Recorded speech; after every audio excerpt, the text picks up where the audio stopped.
नमस्कार विद्यार्थी मित्रांनो, चला अभिजात भाषा। गेले कित्येक वर्ष झालं अभिजात भाषा म्हणजे काय महाराष्ट्राला समजलं की मराठी भाषेला अभिजात भाषा दर्जा भेटत नाही। त्यासाठी काय झालं, महाराष्ट्र गव्हर्नमेंटने अतिशय महत्त्वाच्या 2 समित्या बसवल्या। पण अभिजात भाषा म्हणजे काय, सर्वप्रथम तुम्हाला हे माहित पाहिजे। अभिजात भाषा म्हणजे पारंपरिक चालत आलेली भाषा, ज्या भाषेला 1500 ते 2000 वर्ष पूर्ण झाले त्या भाषेला अभिजात भाषा दर्जा अभिजात भाषा म्हणतात। त्याचबरोबर काय, त्या भाषेमधील ग्रंथ पाहिजेत, पुराण पाहिजेत, त्या भाषेला अभिजात भाषा म्हणलं जातं। पण बघा, समिती महाराष्ट्र गव्हर्नमेंटने मराठी भाषेला अभिजात भाषा दर्जा मिळावा यासाठी कोणती समिती स्थापन केली? रंगनाथ पठारे। कधी केली? 2012 ला केली। त्याच्यानंतर त्यांनी अहवाल कधी दिला? 2013 ला दिला। त्यांना मदत करायला हरिनाथ त्यांच्यासोबत होते।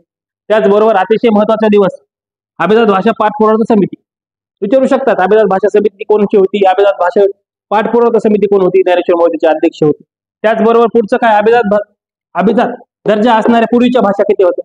पूर्वीच्या 6 होते मित्रांनो, अतिशय महत्वाच्या। तसं कथम ट्रिक लक्षात ठेवायचे। क म्हणजे काय? तमिळ, स म्हणजे संस्कृत, क म्हणजे कन्नड, त म्हणजे तेलुगू, म म्हणजे मल्याळम आणि उडिया।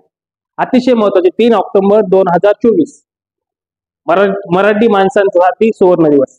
त्या दिवशी मराठी भाषेला अभिजात भाषा दर्जा शेवटी मिळाला।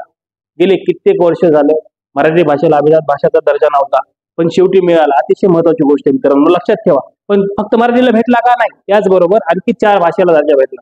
तर पहिली भाषा कोणची? मराठी, पाली, बंगाली, आसामी आणि प्राकृत असेच। आणि अतिशय महत्वाचे लक्षात ठेवा मित्रांनो की 27 फेब्रुवारी, कमेंट करून सांगा मला 27 फेब्रुवारी हा दिवस कोणता दिवस म्हणून साजरा केला जातो आणि कोणाचा बर्थडे म्हणून साजरा केला जातो।